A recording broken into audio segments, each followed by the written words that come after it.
Autre grand titre de l'actualité, le Donbass est-il en train de tomber aux mains de la Russie? La réponse semble de plus en plus affirmative. Moscou revendique cette fois la prise d'une nouvelle ville stratégique de cette conquête, celle de Lysychansk. Luc Lacroix et son équipe étaient aux côtés des séparatistes pro-russes lors de leur arrivée dans la ville.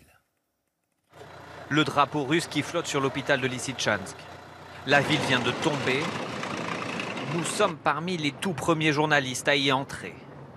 Lysychansk ressemble à un champ de bataille. Dans les rues, des véhicules détruits pour former des chicanes. Au bord, des habitants saluent les soldats séparatistes pro-russes qui nous accompagnent. Ceux qui n'ont pas été évacués ressortent tout juste après des jours passés à l'abri dans des caves. Qu'est-ce que vous croyez? Pour moi, bien sûr que ça fait peur. Les pro-ukrainiens semblent partis. Les habitants que nous interrogeons disent être contents de l'arrivée des Russes. J'ai envie de crier, crier de joie. Pour les autres, je ne peux pas dire. Mais autour de moi, tout le monde est comme ça. Je pense que les Russes sont comme moi, et moi comme eux. La ville était la dernière de la région de Lugansk qui échappait encore aux séparatistes pro-russes.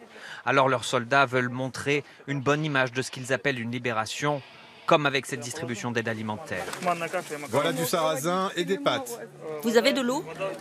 On doit en avoir. Une bouteille, s'il vous plaît. Je ne peux pas aller jusqu'à l'eau. Ils font même accrocher à des enfants le drapeau de la victoire de l'armée rouge sur l'Allemagne nazie. Certains habitants applaudissent. Vous êtes le futur, dans le futur de la Russie. En s'emparant de Lysychansk, les Russes se sont emparés d'une ville symbolique, mais ils ont aussi une tête de pont pour poursuivre leur offensive dans le reste du Donbass, encore sous contrôle ukrainien.